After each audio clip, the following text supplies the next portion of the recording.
제가 이 강단에서 말씀을 증거한 지 6개월, 한 7개월 된 것 같아요. 그렇죠? 근데 7개월 사이에 그냥 분위기가 확 변했습니다. 보니까. 그때도 광고를 이렇게 하셨나요? 아침? 안 하셨죠? 그렇죠? 제가 지금 완전히 다른 교회에 와 있는 것 같은 그런 느낌입니다. 여러분, 그때도 말씀드렸듯이 저를 프라미스 교회 교우로 받아주시는 거죠. 아멘? 아멘? 네. 마음 같아서는 오늘 말씀이라고 하기보다는 선교보고입니다. 선교보고 하지 않고 그저 예배 끝나는 시간까지 찬양만 불렀으면 좋겠어요. 너무 은혜스러워가지고 제가 너무 감동이 돼가지고 그냥 감사합니다. 제가 한국에 있는 친구 목사, 리타이어를 얼마 안 남은 친구 목사한테 이제 선교사가 되었는데 이곳저곳에서 교회에서 말씀 부탁이 오면 어떻게 할지 모르겠다. 그러니까 그 친구가 그렇게 이야기합니다. 하여간 선교사들이 참 문제라고. 그래서 뭐가 문제냐 그랬더니, 아니 말씀은 보통 뭐 한국에 있는 목사들이 다 잘 전하는데 선교사를 청할 때는 와서 선교지에서 하나님께서 역사하시는 그 뜨끈뜨끈한 그 살아있는 감동적인 그것을 전해달라고 하는 것인데, 와가지고 설교 같지 않은 설교를 하고 갈 때마다 너무너무 정말 담임 목사로서 답답하다는 거예요. 임선교사, 어디 가서 설교할 생각 하지 말고 그냥 선교지에서 경험했던 거 그대로 나누기만 해. 하나님께서 그거 전하라고 선교지 보내주신 거야. 그래서 제가 용기가 났습니다. 여러분들 주일마다 하나님의 말씀은 우리 목사님, 황 목사님께 또 열심히 귀한 정말 맛있는 만나를 드시니까 오늘은 특별하게 좀 별미로 선교지에서 하나님께서 어떻게 역사하시는가라고 하는 것을 여러분들과 함께 나누기를 원합니다.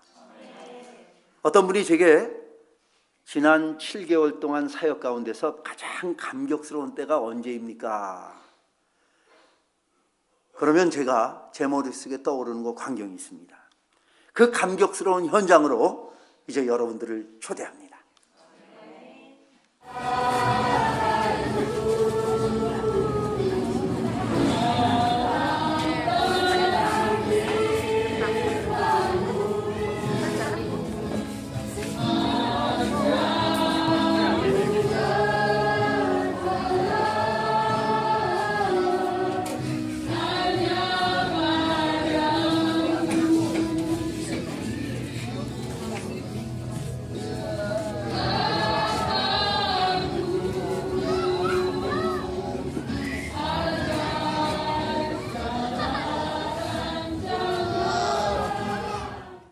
지난 12월 31일 저희 선교관에서 송구 영신 예배를 드렸습니다. 물론 밤에 드려야 되는데 거기는 밤에 드리는 예배가 없으니까 저녁 오후 예배로 이렇게 드리는 지금 광경입니다. 여러분들이 보기에는 그저 평범해 보이지만 10년 만에 저희 예배당에서 봉헌 예배 드릴 때 예배 드리고 난 이후에 공적인 예배로 10년 만에 드리는 예배입니다. 사실 저 예배를 준비하면서 우리 그 인근에 있는 교인들 20명하고 그리고 지역 주민, 물론 예수를 안 믿는 사람들이죠. 지역 주민 한 30명 정도 참석해서 한 50명 정도 예배 드려야겠다 그렇게 계획을 세웠습니다. 그런데 그래도 식사 준비를 50명분 하면 혹시 모자랄 수 있으니까 좀 넉넉하게 70인분 식사를 준비했습니다.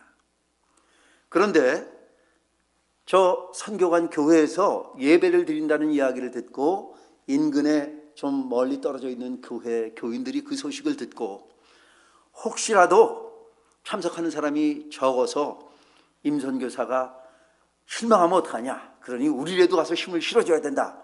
그래서 세 곳 교회에서 한 10명씩 30명이 참석을 했어요. 그래서 교인들만 50명이 됐습니다. 그래서 이제는 뭐 지역 주민 한 20명 정도는 오겠지 생각을 했습니다. 그런데 시간이 되어져서 꾸역꾸역 사람들이 몰려오기 시작하는데 150명이 참석을 했습니다. 지금 예배 처음 시작하는 광경입니다. 여러분 보시면 예배 시간인데도 바깥에서 왔다 갔다 하시는 분들이 많이 있죠. 이분들은 힌두교를 믿거나 이슬람을 믿는 사람들이기 때문에 예배에 안 들어가는 것이고, 그 뒷자리에 앉아 계신 분들도 대부분 힌두교도들입니다. 지금 처음 시작 장면이기 때문에 그런데 뒤에는 그 뒷자리가 꽉 차서, 문제는 예배 끝나고 난 후에 이제 식사 시간이 되어졌는데 70명, 맥시멈 70명분을 준비를 했는데 150명입니다. 오병이어 기적을 제가 일으킬 수도 없잖아요. 제게 하나님께서 지혜를 주십니다. 거기 있는 그 가까운 동네에 있는, 가깝다고 그래봐야 그러니까 한 0.2마일, 0.4마일 이 정도 떨어져 있는 분들인데, 빨리 집에 가서 집에 있는 밥하고 반찬 있는 대로 다 걷어와라. 그래서 그것으로 간신히 그야말로 그 큰 잔치를 해낼 수가 있었습니다. 많은 사람들이 그렇게 이야기합니다. 기적이 일어났다. 기적이 일어났다. 도저히 불가능한 일. 그저 50명, 60명만 모여도 우린 많이 모이는 건데 150명이나 모여서 그렇게 10년 만에 예배드릴 수 있다라고 하는 것은 하나님께서 뭔가 놀랍고 기이한 일을 시작하시려고 하는 이게 징표가 아니냐 하면서 다들 그저 마음들이 얼마나 기뻤는지 모릅니다. 여러분들에게 간당간당한 인도네시아 개관과 그동안 또 앞으로 지금까지 해왔던 사역, 그리고 앞으로의 계획들을 이제 화면을 보면서 간단하게 설명드리겠습니다. 여러분 보시면 지금 화면에 인도네시아 지도가 뜨고 있습니다. 우리 프라미스 교회에서는 그런 분이 없을 텐데, 저기 어르신네 많이 다니는 교회 가면 제가 인도네시아라고 그렇게 얘기해도 인도 자꾸 그러시는 거예요. 인도네시아라고. 인도네시아하고 인도는 다릅니다. 이름은 비슷한데 인도네시아라고 하는 말은 인도에 속한 작은 섬들 이런 뜻이거든요. 그러나 인도하고는 전혀 관계가 없습니다. 하지만 이 인도네시아라고 하는 나라, 섬나라이죠. 섬만 17,000개로 이루어진 나라입니다. 사람이 사는 섬만 6,000개입니다. 제가 한 섬씩 하루에 방문을 해도 한 15년 내지 20년 걸리겠죠. 그렇죠? 네. 그 땅덩어리를 다 합치면 한반도, 우리 대한민국이 있는 그 한반도의 11배입니다. 인구가 2억 5천, 세계에서 4위인데 미국 다음으로 중국, 인도, 미국, 그 다음에 인도네시아입니다. 2억 5천인데 그 중에 2억 2천만 명이 회교도입니다. 하지만 회교국가는 아닙니다. 어쨌든 많은 사람들이 인도네시아 선교사 그러면 회교 선교를 하는 사람 그렇게 생각을 합니다. 그리고 인도네시아라고 하는 나라는 비록 바다가 이렇게 끼어져 있지만 우리 한반도보다 더 큰 섬이 한 5개나 있죠. 그리고 이 바운다리가 이쪽 끝에서 이쪽 끝까지 비행기로 7시간 날아가야 됩니다. 미국이 서에서 동으로 가면 한 5시간 가나요? 6시간? 6시간? 그러니까 그 넓이는 미국보다도 더 큰 나라라고 하는 거죠. 그러니까 아시아에 있는 모든 나라가 남쪽으로 내려가면 인도네시아를 만나게 돼 있습니다. 인도서부터 일본까지 모든 나라가 내려가면 남쪽으로 적도 있는 데 가면 거기는 인도네시아입니다. 그럴 정도로 큰 나라입니다. 저렇게 큰 나라 가운데서 제가 사역하는 곳, 그것이 어디인가? 인도네시아 지도 보여주시죠. 제가 넘겨야 되는 거군요. 죄송합니다. 네. 여기 보시면 위에 큰 섬이 있죠. 그리고 그 밑으로 내려가면 거기 메인 그 가장 중요한 섬인 그 자바섬이라고 하는 섬이 있습니다. 그 섬에 1억 2천만 명이 삽니다. 우리 한반도만한 섬이죠. 그리고 그 끝에 여기 보시면 빨갛게 조그맣게 보이는 점처럼 보이는 데가 거기가 바로 이 발리라고 하는 섬입니다. 그러니까 인도네시아 전체로 볼 때는 아주 작은 섬이지만 이 섬이 제주도의 4배입니다. 작은 섬이 결코 아니죠. 그리고 인구가 500만입니다. 또 특이할 것은 이 섬은 힌두교도가 97%입니다. 힌두교의 섬입니다. 인도네시아에 있으면서도 힌두교의 섬입니다. 역사적으로 어떻게 되냐면 그 자바섬에 힌두교 왕국이 있었는데 이슬람들이 쳐들어오게 되니까 그들에게 망해서 왕족들, 귀족들이 수하들을 거느리고 피난 와서 세운 나라가 바로 이 발리라고 하는 성입니다. 저 끝에 여러분들이 볼 때 이쪽 그 파랗게 되어져 있는 부분, 그 바로 옆에 있는 게 자화성입니다. 카페리로 길게 잡아야 1시간이면 건너갈 수 있는 그런 곳임에도 불구하고 거기가 물살이 무지하게 세기 때문에 그쪽에 있는 이슬람 왕국이 이쪽으로 쳐들어오지 못했습니다. 그런데 그 발리의 그 이슬람은 겉으로 보기엔 참 온순합니다. 그런데 몇백 년 동안 그 이슬람과의 싸움에서 살아남아야 했기 때문에 사람들이 상당히 극렬합니다. 파나틱한 그 힌두교라고 하는 겁니다. 그러면 제가 사역하는 곳은요, 여러분들 이 지금 발리를 보고 있는데 밑부분에 약간 빨갛게 되어져 있는 곳이 공항에 있는 덴파사르라고 하는 도시인데, 여러분들 발리 관광지로 유명하지 않습니까? 그 덴파사르 근처가 관광지로 유명한 곳입니다. 제가 있는 곳은 위로 쭉 올라가다 보면 거기 호수들이 이렇게 파랗게 호수들이 보이죠? 파랗게 호수들이 보이는데 이쪽에 큰 호수가 있고 가운데 조그만 호수 3개가 있습니다. 제가 사역하는 곳은 이 덴파사르에서 산으로 2시간 동안 올라가는 겁니다.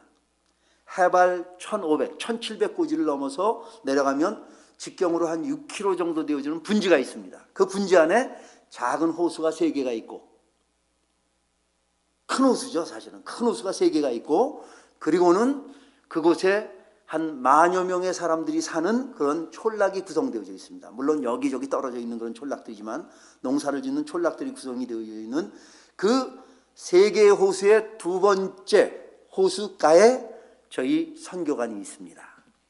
자, 이제 선교관의 모습을 보시겠습니다. 자, 보십시오. 아까 그 예배 드릴 때 예배 드렸던 그 선교관이고요. 저 뒤편에 보면 산 밑으로 물이 약간 보이죠? 그것이 호수입니다. 또 보시죠. 자, 이 마당입니다. 마당에 이렇게 놀이터도 마련되어 있고요. 그리고 요거는 그 선교관 교회 뒤편에 유치원이 있고 그 위에 사택이 있습니다. 자, 놀이터가 이렇게 마당에 마련되어 있죠. 네. 자, 오늘 여러분들 커피 마셨잖아요. 해발 1500 이상 돼야만 그 더운 지방에서 커피가 되어지는데 저희 있는 곳이 1500이고 농장이 있는 곳이 1700입니다. 1700고지에 커피 농장을 먼저 선교사님께서 1헥타르를 준비해 놓으셔서 거기서 나오는 커피를 가지고 기도해 주실 분들에게 무료로 드립니다. 여러분, 저는 열심히 커피 먹으면서 기도할 테니까 저도 커피 한 봉 주세요. 그러면 제가 드리겠습니다. 여기 보시면 이게 하얀 게 커피꽃이고요. 저 빨간 게 지금 커피가 익어서 루악이라고 하는 인도네시아 유명한 그 커피가 있는데 저 빨갛게 익은 열매를 그 쪽제비 비슷하게 생긴 그 고양이가 저것을 먹고 배설하면 그 배설한 거를 씻어서 커피를 원두를 볶아낸 게 그 유명한 루악 커피입니다. 제가 오면서 보니까 대한항공에 150g이 120불이더라고요. 아주 그냥 뭐 깜짝 놀랄 정도로 보통 거기서는 뭐 한 10kg가 뭐예요? 한 30kg에 120불 할 거예요. 그런데 그거는 150g에 120불을 하고 있습니다. 자, 여러분들 오늘 이제 꼭 보통 때 난 커피를 좋아하지 않고 잘 안 먹는 사람도 커피를 꼭 마십시오. 저희 그 집사람이 원래 커피를 안 먹는 사람인데 우리 집에서 나온 커피만 먹습니다. 완전 유기농에다가. 그리고 제가 이제 이 핸드로 이렇게 로스팅을 하지 않습니까? 네, 2시간 동안 로스팅을 해야 됩니다. 그렇게 해서 가져온 커피니까 여러분들 그 마실 때마다 꼭 기억하시고 기도하셔야 됩니다. 네. 자, 멀리서 본 성교관 정경입니다. 그리고 보시면 십자가 보이시나요? 네, 이 마을에 유일하게 있는 십자가입니다. 선교사님께서 먼저 저 건물을 지은 선교사님께서 어떻게 하면 십자가를 할 수 있을까? 공식적으로 십자가를 할 수가 없으니까 밤에만 불을 켜면 저 십자가가 보일 수 있도록 조금 확대해서 보면요, 바로 그 사택 그 불을 켜면 저렇게 십자가가 멀리서 보일 수 있도록 저렇게 유일한 십자가입니다. 자, 보시면 그 호수에서 어렸을 때 우리 어르신들은 보암직한 저런 장면들이 있습니다. 그 성교지에. 또 보시면 자, 여기 보시면 제가 석양이 니읒니읒 할 때면 그 호숫가를 걷습니다. 그런 그 호숫가에서 낚시하는 사람들이 참 많거든요. 그러면 그때마다 제가 하나님, 나의 베드로는 어디 있습니까? 지나가면서 저는 그럽니다. 사람을 낚는 어부가 되라. 그리고 또 지나가면서 또 나타나면 사람을 낚는 어부가 되라. 오늘 제가 본문을 그 겟네사렛 호숫가로 잡고 사람을 낚는 어부가 되게 해주시, 사람을 낚는 어부라고 하는 제목을 붙인 이유가 바로 정말 제가 그곳에 간 것은 오늘 보니까 교회 300 하면서 30교회를 개척하고 300명의 그 지도자를 키운다라고 했는데 결국은 주님께서 그 겟네사렛 호숫가에서 베드로에게 찾아오시고 또 그 야고보와 요한을 안드레와 그 만나 주시면서 그들에게 정말 사람을 낚는 어부가 되게 하셨다는 건 사람을 키운 거거든요. 사람을 키운 거. 저는 이 본문을 읽을 때마다 그런 생각을 해봅니다. 만약에 내가 만약에 그때 베드로였다고 한다면 예수님께 뭐라고 말씀했을까? 야, 이거 봐라. 말도 안 되는 깊은 데 가서 그물 던지는데 했더니 이렇게 엄청나게 고기가 잡혀? 야, 모르긴 몰라도 이 사람하고 동업만 하면 나는 부자가 되겠구나. 동업합시다. 이렇게 얘기했을 것만 같아요. 우리 황 목사님은 아니시겠죠. 근데 저는 그렇게 얘기할 것만 같습니다. 많은 사람들이 제가 선교사로 그곳에 와 있으면 사실 그곳에 있는 교회 지도자들 가운데 선교사 만나서 부자가 된 사람도 여러 명이 있습니다. 그들이 순수한 복음의 열정이 있었지만 선교사를 만나서 돈에 대한 욕심이 생기면서 그야말로 타락해버립니다. 조금 전에 가장 기뻤던 일이 뭐냐고 그렇게 물었다고 한다면 가장 제 마음을 아프게 했던 일, 그 일은요, 그 지역의 첫 번째 기독교인이었던 목사가 있습니다. 그분은 예수를 믿는 것 때문에 집안에서 쫓겨났고 부인에게 이혼도 당하고 지금 그 아들이 목사가 돼 있는데 그 아들이 다른 사람 손에서 자랄 수밖에 없는, 고아원과 다른 사람 손에서 자랄 수밖에 없는 그런 아픈 사연이 있는 분이고 그 인근 일대 대부분의 기독교인은 그분이 전도해서 기독교인이 됐을 정도로 그렇게 열심히 썼던 분입니다. 그런데 최근에 오스트레일리아에서 온 어느 선교사님하고 사역을 하면서 그분이 사택도 지어주고 뭐 이것도 해주고 저것도 해주고 해서 상당히 부자가 되어 있습니다. 개인적으로 보면 참 안락한 삶을 살게 되었으니까 너무 좋을지 모르겠지만 문제는 그분이 자기의 그 6형제를 다 전도해서 다 예수를 믿었었는데 그분 바로 밑에 있던 남동생이 우리가 이렇게 어려운데 형 돈 그거 하나님이 주신 건데 우리 함께 나눠 쓰자고 그걸 못 주겠다고 그랬습니다. 그러니까 그렇다고 한다면 하나님이 준 돈을 형 혼자 그렇게 마음대로 자기 혼자만 그렇게 배부르게 그런다고 한다면 난 그런 형하고 같이 있을 수 없고 그런 하나님 내게는 왜 돈을 안 주냐고 나는 그런 하나님 믿을 수 없다고 그러면서 어디로 갔냐면 힌두교로 다시 돌아갈 수는 없기 때문에 모슬렘으로 돌아갔습니다.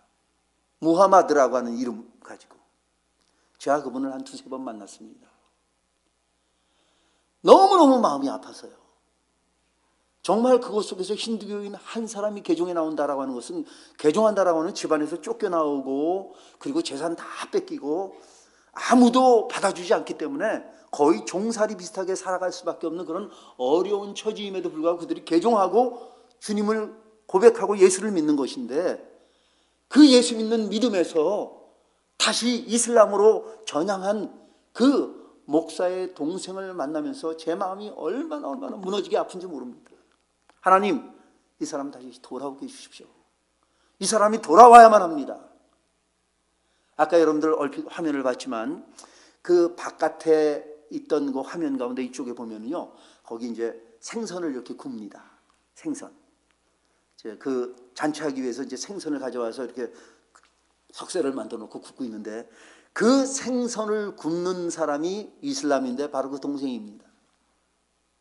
제가 만날 때마다 다시 돌아와야 된다고. 다시 돌아와야 된다고. 마음이 많이 지금 누그러졌어요. 그래서 정말 임 선교사를 만날 때마다 내 마음이 흔들린다. 결국 나도 돌아와야 한다고 하는 것을 나도 생각하고 있다. 아직은 돌아오지 않았어요. 여러분들이 조금만 더 열심히 기도하시면 무하메드입니다. 무하메드. 그 친구가 돌아오게 되어지면은요, 그 영향으로 많은 사람들이 지금 그 지역에서 기독교에 대한 그 인식들이 더욱더 낮아진 게, 저거 봐라, 저렇게 저 목사의 동생까지도 저렇게 다른 종교로 가버리는데 라고 하는 것 때문에 전도의 문이 얼마나 막혀 있는지 모릅니다. 그분이 분명히 돌아와야만 합니다. 기도해 주시기 바랍니다.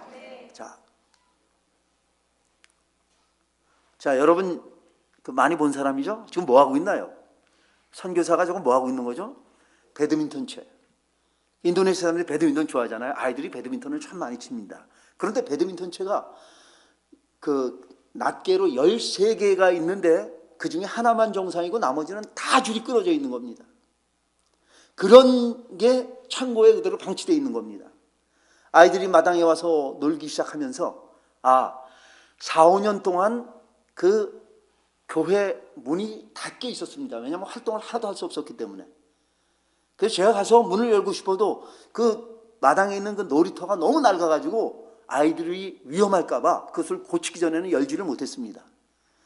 그래서 그것을 열심히 뭐 땜도 하고 칠도 하고 해서 고친 후에 문을 열어서 아이들이 마당에 와서 막 놀기 시작하면서부터 지금은 이제 하고자 했던 유치원 사역, 그다음에 그 뭐 여러 가지 방과 후 사역, 그 조금 이따 또 설명드릴 텐데 그런 사역들을 다 하고 있는데 아이들이 배드민턴을 치고 싶어 하는데 배드민턴 채가 다 끊어져 있는 겁니다. 그래서 저걸 고치려고 배드민턴 고치는 데를 갔더니 시간이 좀 걸릴 거랍니다. 왜 그러냐 그랬더니 우리 집에서는 그냥 받아서 저 2시간 있는 도시에 내려가서 거기서 고쳐가지고 다시 올라와서 줘야 되기 때문에 금액도 모르겠고, 가만히 계산해보니까 배드민턴채를 새로 사는 것보다 돈이 더 들어가게 생겼어요.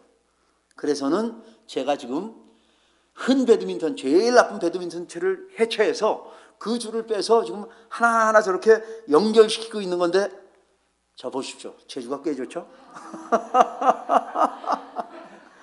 또 한번 이거 보십시오. 이거 지금 뭐 하고 있는 것 같습니까? 그 선교사님, 전임 선교사님이 그 선교관을 10년 전에 졌다고 그랬잖아요. 전하는데 제가 거기서 내가 참 재주가 많은 사람이구나. 대관공, 목공도 했다가 전기공도 됐다가 못하는 게 없어요. 그분이 보니까 창고를 뒤지다 보니까요, 핸드드릴이 2개나 있더라고요. 핸드드릴이 2개가 있는데 아무리 찾아도 찾아가 없어요. 그러니 핸드드릴이 찾아가 없으니 못 쓰잖아요. 그래서 이분은 기계를 좋아하지 않는 분인데 이걸 왜 가지고 있을까 가만히 생각해 보니까 공사할 때 핸드드릴이 필요해서 핸드드릴을 샀어요. 공사가 다 끝나서 공사하는 사람이 줄 수는 없으니까 그걸 보관하잖아요. 그냥 언젠가 쓰겠죠. 보관하는데 공사했던 사람들이 그걸 가져가고 싶은데 큰 걸 본체를 가져가면 걸릴 것 같으니까 차저를 다 가져가 버린 거예요. 그래서 나중에 이거 못 쓴다고 버리면 본체도 가져가야지 그러고는.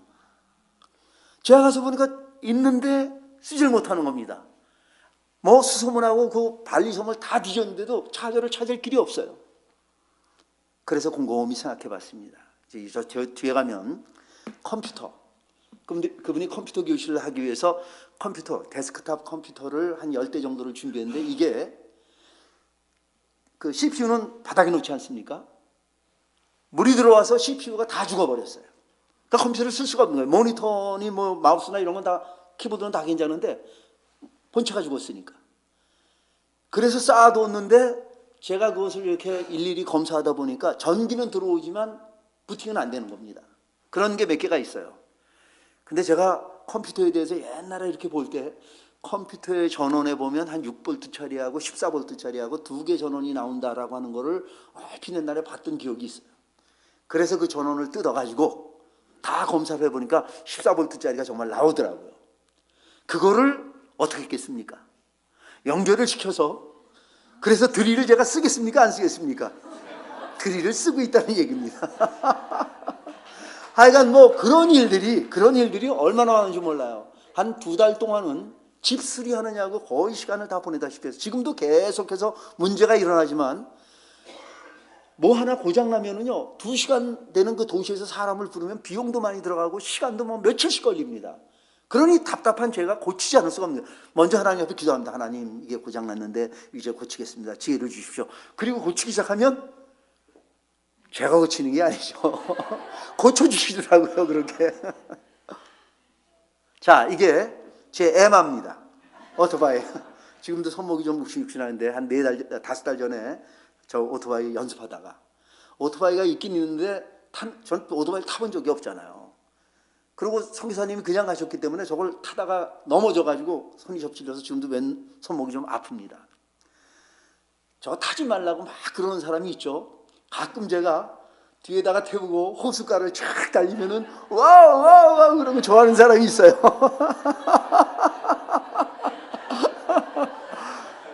아, 저거 타고 가면서 제가 평생에 오토바이에 사랑하는 사람을 뒤에 태우고 달릴 줄은 전 상상도 해본 적이 없습니다. 여러분 인도네시아 오면 꼭 태워드리겠습니다. 자, 이거는요 지금 현지 제가 이제 그곳에 가서 기독교인이 있는 가운데 한 2달 동안은 일단 이제 모습이 잠시 나타나는데 한 2달 동안은 저하고 저희 집사람이 예배를 드렸습니다. 그러면서 커피밭이 있잖아요. 그 커피밭에 제가 가서 날마다 일할 수는 없으니까 거기 커피밭을 관리하는 기독교인이 한 분이 계시는 거예요. 그 관리해 주시는 분이. 그분한테 가서 물었습니다. 어느 교회 다니느냐. 그러고 내가 좀 교회나 교인들을 좀 만나고 싶은데 도저히 뭐 선교사님은 한 가정도 없다고 그랬는데 그랬더니 뭐라고 하냐면 눈이 동그래지면서 그 마을에 기독교인들이 있다는 겁니다. 낙심해서 안 나오는 사람들도 있고 또 서너 가정이 모여가지고 예배를 드리는데 거기 뭐 어디쯤에 가면은 예배를 아마 주일마다 드리는 걸로 알고 있다고. 그러니까 우리 마을에서 그 가까운 곳에 교인들이 여기저기 흩어져 있습니다. 낙심해서 안 나오는 사람들도 있고 그런 사람들이 있다는 겁니다. 그래서 그 말을 듣고 와서 제가 이제 찾아 나섰습니다. 2주 동안 찾아 나서서 사람도 만나고 이렇게 저렇게 해서 수소문해서 찾아간 교회가 바로 저 교회입니다. 저 교회에 한 4가정 정도, 5가정 정도가 예배를 드리고 있더라고요. 자, 보시면 그냥 저렇게 허름하게 벽돌로 쌓고 위에 그 양철 지붕을 저렇게 얹은 큰 길에서부터 약 한 0.2마일 정도 들어가야 되는데 길이 좁아서 자동차가 들어가려면 들어갈 수는 있는데 백밀러를 접고 승용차 백밀러를 접고 그리고 그야말로 정말 뭐 기가 막힌 뭐 간신히 들어갑니다. 그리고 비만 오면 저기 질퍽질퍽해서 들어가지도 못합니다. 저런 곳에 저렇게 허름한 예배당이 있는 겁니다. 자, 보시면 이게 우리 예배당 아닙니까? 저기서부터 약 한 1마일 정도 떨어져 있는 곳에 저렇게 좋은 예배당이 있는데도 불구하고 그분들은 거기서 그렇게 예배를 드리는 겁니다. 왜냐하면 이 예배당은 처음에 지을 때 예배당을 짓는 것 때문에 그 지역이 힌두교 성지이기 때문에 먼저 사역하시던 분이 37년 사역하는 가운데 이제 마지막 여생을 정말 기독교가 없는 지역에 가서 복음을 증거하면서 살겠다고 해서 저 골짜기로 들어왔습니다. 저 골짜기로 들어와서 처음에 이분이 자기 살집을 허름하게 짓고 시작하고 주민들하고 다 친해지고 난 후에 교회 건물을 지었으면 큰 문제가 없었을 텐데 믿음으로 하나님 집부터 먼저 짓고 내 집을 지어야지 이러고서는 교회부터 지은 겁니다. 또 교회를 지을 때는 보면 거기서는 감독하는 사람은 외부에서 오더라도 저런 거 지을 때는 거기 일할 일거리가 별로 없으니까 주변 사람들이 함께 일을 하는 그러니까 잡을 주는 겁니다. 그렇게. 근데 그분은 덴파세라고 하는 도시에서 한 팀이 쫙 들어와서 저 건물을 쫙 지고 간 걸로 그렇게 프로젝트를 하는 겁니다. 그게 더 훨씬 효율적일 테니까. 근데 문제는 교회가 지어지는 것을 보면서 주민들과 하고 갈등이 생겼습니다. 먼저 있는 선교사님은 칼로 낫으로 몇 번씩이나 죽을 위협을 당하고 그분이 저 건물을 무사히 마칠 수 있었던 것은 교회 허가는 전혀 나오지 않고요. 저 보십시오. 공식적으로 십자가를 하나도 달 수가 없죠. 10년 동안 예배를 한 번도 못 드렸습니다. 그러고 난 후에 그분이 미국 시민권자이기 때문에 저 건물을 지을 수가 있었던 거죠. 발리라고 하는 섬은 관광섬이기 때문에 그 발리가 인도네시아 외화 수입의 70%가 거기서 나옵니다.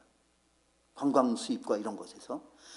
그런데 만약에 미국 사람이 테러 당했다라든지 죽었다 그러면은 관광이 올 수도 없다면 엄청난 손해가 되기 때문에 이 사람을 지켜야 된다. 그래서 군대도 보내고 경찰도 보내고 그래서 지켜준 거예요. 그러나 보십시오. 공권력이 와서 지켜주니까 어쩔 수 없이 저거 되는 것을 보기는 봤지만 저거 처음 시작할 때는 막 갖다가 오물을 쏟고 저 교회가 다른 옆에 있는 지역보다 한 20cm 정도가 지대가 높아요. 그래서 내가 이거 지대 좀 침수될까 봐 지대를 높였군요. 이거 높이냐고 땅 많이 가져왔겠어요. 그랬더니 선교사님, 그 전임 선교사님 웃으면서 그럽니다. 아니라고. 그 사람들이 교회 못 짓게 하려고 쓰레기를 그냥 한 1년 동안 계속 갖다 버려서 이렇게 높아진 건데 덕분에 우리는 저절로 높아졌다고 그러시더라고요. 한 그럴 정도로 어려움 속에 교회를 졌지만 교회가 교회되지 못해서 지금도 지역 주민들이 반대하고 있는 상황이라서 예배를 못 드리고 있는 겁니다. 자, 그러면 이제 제가 처음에 150명이 와서 예배 드렸습니다라고 하는 거가 얼마나 제게 감격스러운지 아시겠죠? 네. 자, 계속 보시겠습니다. 교회 예배당 안에 그분이 저렇게 함께 나눌 수 있는 탁자도 10개, 의자도 70개, 뭐 완전히 프로젝터까지 저 화면까지 다 완벽하게 준비되어 있는 겁니다. 네. 저 강대상은 제가 현직 교회에 가서 좋은 걸로 구하고 안 쓰고 있길래 우리 교회 필요하니까 달라고 그래서 갖다 놓은 겁니다. 그리고 없던 십자가도 저 위에 보면 십자가 보이시죠? 예배당 안인데 십자가는 분명히 있어야 된다. 누가 뭐라고 그래서 십자가 저거 제가 한 겁니다. 네. 이제는 지금 무엇보다도 교회를 교회되게 하는 것, 이게 첫 번째 제 사역이기 때문에 지금 그 1마일 그 바깥에서 예배드리고 있는 그 교회를 이쪽으로 옮겨서 매주마다 예배드리게 하는 것. 그동안에 이제 낙심했던 사람들도 찾고 그래서 지금 한 8가정 정도가 예배드리고 있는데 그분들이 매주마다 우리 예배당에서 예배드리게 하는 것, 그게 1차적인 목표입니다. 그런데 방법은 처음부터 시작하면 분명히 반대에 부딪힐 거예요. 이웃들 제가 계속해서 가서 커피도 달라고 그러고 또 선물 있으면 선물도 갖다 주고 가깝게 다 지냈기 때문에 지금 예배 드릴 수 있는 겁니다. 그리고 지금 저 성경안에서 이제 보시면 알지만 예배를 제외한 음악학교, 그리고 컴퓨터 학교, 방과 후, 유치원, 이것은 벌써 다 진행되고 있습니다. 그 선교사님이 10년 동안 하려고 했던 거, 하지 못했던 거 지난 6개월 사이에 벌써 다 진행되고 있습니다. 예배만 빼고. 그러면서도 예배 말고 그것을 먼저 진행하는 것은 그렇게 해서 지역 주민들 입에서 저거 잘한다, 꼭 필요하다라고 내릴 때 낙타가 텐트 들어가듯이 한 발 슬쩍 집어넣고 두 발 슬쩍 집어넣고 머리 집어넣고 식으로 한 달에 한 번 예배드리고 한 달에 2번 예배드리고 3번 예배드리고 4번 예배드리고 조용히 예배드리다가 벌써 몇 달 동안 예배드렸대. 에이 그냥 놔두자. 이런 전략으로 지금 가고 있습니다. 네. 계속해서 보시겠습니다. 자, 2달 동안 제가 설교하고 그리고 교인 한 사람이 저 앞에 앉아 있는 겁니다. 저기서 저렇게 2달 동안 예배드렸습니다. 교회가 없는 줄 알고 기독교인이 없는 줄 알고. 자 보시죠. 이게 첫 번째 우리 집에서 구역 예배를 빙자해서 예배 드리는 광경입니다. 이게 첫 번째 예배죠. 첫 번째 예배. 성구영신 예배는 한 3번째 정도 예배 드렸을 텐데 그것이 공적으로 제가 그 성구영신 예배를 준비하니까 신고해야 된다는 거예요. 무슨 사고가 날지 모르니까. 경찰서에 신고했어야 하니까 신고는 받겠다. 그리고 보통 그렇게 되면 경찰 한 사람이 와서 지켜줘야 되는데 대신에 우리는 아무도 안 가겠다. 그렇게 얘기를 하더라고요. 통장한테 가서 보고를 했어요. 그랬더니 통장이 뭐라고 하냐면 보고는 받은 걸로 하는데 나는 허락은 못한다. 사고 나면 당신이 다 책임져라. 그러고 예배를 드린 겁니다. 자, 이게 지금 그분들이 지금 예배 드리는 곳에서 예배 드리는 모습이고요. 이건 제가 이제 설교하는 모습입니다. 네. 자, 유치원 사역이 이미 시작됐다고 그랬죠? 유치원입니다. 유치원. 그 예배당 뒤편에 있는 유치원. 이렇게 이제 최근에 저렇게 시설을 그 준비해서 다 지금 했습니다. 자, 요거는 예가르라고 하는 전사님이 지금 키보드를 치고 있는 것인데, 자 보십시오. 전임 선교사님이 이렇게 성경안뿐만 아니라 키보드를 이렇게 준비해 놓고요, 기타를 이렇게 준비해 놨습니다.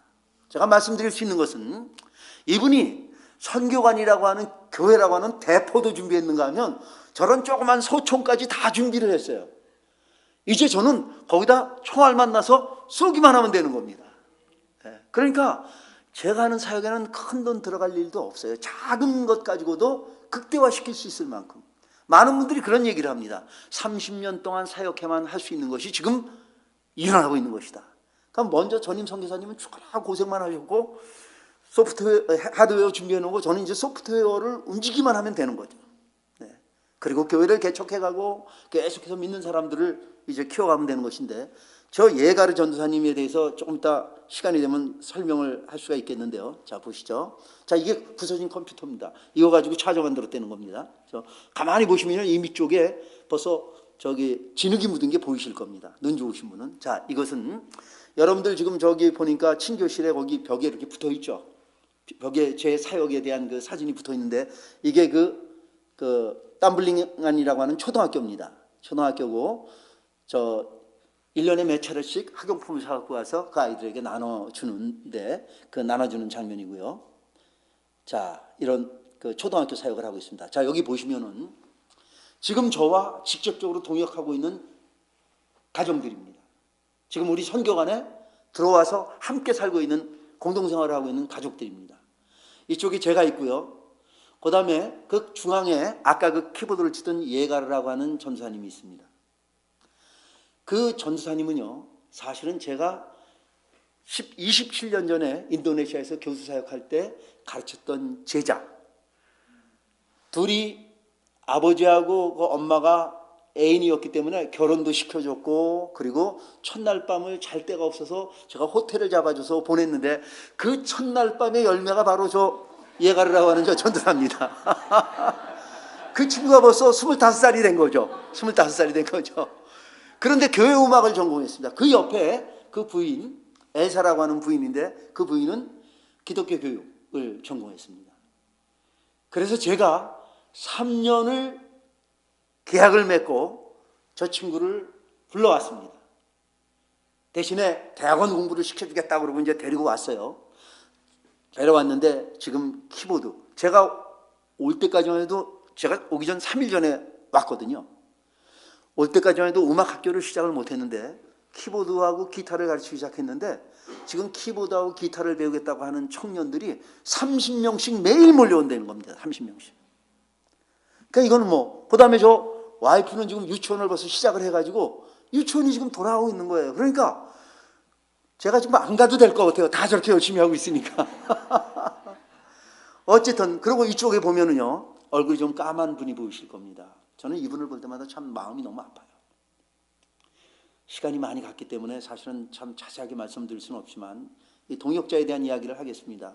이분들이 저기 보면 그 가운데 앉아있는 노란 옷을 입고 계시는 분이 부인이고, 그 옆에가 지금 남편입니다. 그리고 아이들이 둘이 이렇게 있죠. 그런데 저 부인이, 그러니까 20년 전에, 지금 보면 우리가 보기에는 거의 뭐 저 흑인에 가까운 그런 분 아니겠어요? 그렇죠? 네. 그런 분하고 결혼했는데, 그분은 저 동쪽 섬, 인도네시아가 동쪽으로 가면 갈수록 아프리카 사람하고 종족이 같습니다. 그래서 완전히 흑인입니다. 그리고 동쪽으로 완전히 가면 완전히 나체로 사는 사람도 있을 정도로, 원시 부족이 있을 정도로 그렇습니다. 그런데 거기는 기독교 지역입니다. 낙후된 지역이지만 기독교 지역인데, 기독교인과 결혼했다라고 하는 것 때문에 집안에서 쫓겨났어요. 그 부인은 그 동네 사람인데 집안에서 쫓겨났습니다. 재산도 하나도 받지 못했습니다. 아무도 일거리를 주지 않습니다. 그래서 지난 20년 동안 그 사람들이 한 것은, 거기에 높은 지역에 딸기 농사가 되니까 딸기밭에서 남의 그야말로 종살이 비슷하게 움막집 같은, 그 사람들이 준비해 놓은 허름한 대나무로 지은 움막집에, 그야말로 정말 그 집을 보기만 해도 눈물이 날 정도 같은 그런 집에서 살고 있는 겁니다. 완전히 종살이를 하고 있는 겁니다. 그런데 그 부인이 아이들에 대한 그 가르치는 달란트가 제가 보니까 있는 것 같아요. 그래서 우리 선교관의 유치원을 시작하면서 저 부인이 교사로 일할 수 있는 잡을 주고, 그리고 그 남편은 완전히 종처럼 그렇게 지내고 있기 때문에 저분을 위해서 어떤 프로젝트 같은 것을 만들어서 일을 맡겨서 자립할 수 있도록 그런 걸 하기 위해서 5년 안에 자기 집을 갖게 하기 위해서 선교관으로 불렀습니다. 제가 오기 바로 전날 이사를 왔는데요, 여기 와 있으면서 계속 지금 연락이 옵니다. 그 먼저 주인이 협박을 하는 겁니다. 일 잘하고 있는데 선교사가 와서 우리 일꾼을 빼갔다. 만약에 다시 돌려보내지 않으면 선교사 여기서 선교 못하게 매장을 시키겠다는 등. 네. 그래서 그 주변에 있는 기독교인들도 염려가 돼가지고 이거 괜히 큰일 나니까 그 사람 다시 돌려보내자고. 제가 그렇게 얘기했어요. 어떤 과정을 통해서 출애굽을 했는데 바로가 협박한다고 그걸 다시 보내는 게 그게 하나님의 뜻이냐. 내가 그 마을에서 쫓겨나갈지라도 나는 결코 그렇게 할 수 없다. 그렇게 보냈어요. 이제 돌아가면 어떤 일이 벌어질지 모르겠지만 저는 조금도 두려워하지 않습니다. 왜냐하면 하나님이 하신다라고 하는 걸 믿기 때문에 아무리 협박한다고 한들 제가 그건 무서워하겠습니까? 아니, 그렇게 쫓겨나면 프라미스 교회 교인으로 오면 되죠. 어쨌든 이런 동력자들과의 사역들, 이것이 너무너무 중요합니다. 여러분들, 지금 이렇게 이루어지고 있는 이 모든 일들이 하나님의 뜻 가운데, 제가 또 더 많은 말씀을 드릴 수 있겠지만 아름다운 무지개로 하나님께서 약속도 해주시고, 또 오기 바로 전주에 어떤 목사님이 찾아와가지고 뉴질랜드에 있는 어느 목사님을 아느냐는 거예요. 뉴질랜드 그 목사님을, 서양 목사님이죠. 몰라요. 좋은 무슨 목사님을 아느냐 모르는데 그분이 기도하는 가운데 하나님께서 환상을 보여주면서 말씀하셨는데, 부아얀이라고 하는 곳에서 놀라운 성령의 역사를 내가 일으키겠다, 그렇게 말씀하셔서 발리 지도를 놓고 부아얀을 아무리 찾아도 부아얀이라는 게 없다는 겁니다. 그런데 그분한테 그래서 그런 걸 찾아달라고 얘기해서 자기가 그 일을 딱 든 순간에 이건 지명이 아니라 부얀이라고 하는 그 호수, 우리 뒤편에 있는 호수가 부얀이거든요. 부얀이라고 하는 호수를 말하는 것이 아닐까. 그래서 저를 찾아왔다는 겁니다. 하나님의 놀라운, 저는 그것을 뭐 그대로 믿지는 않지만 지금까지 저는 한 1년 동안 좀 쉬고 싶었는데 막 등 떠밀려서 제가 계획한 거 아니거든요. 여러분들 기도 때문에 하나님께서 지금 때가 돼서 놀랍게 막 역사를 하기 때문에 전 그런 기도를 드립니다.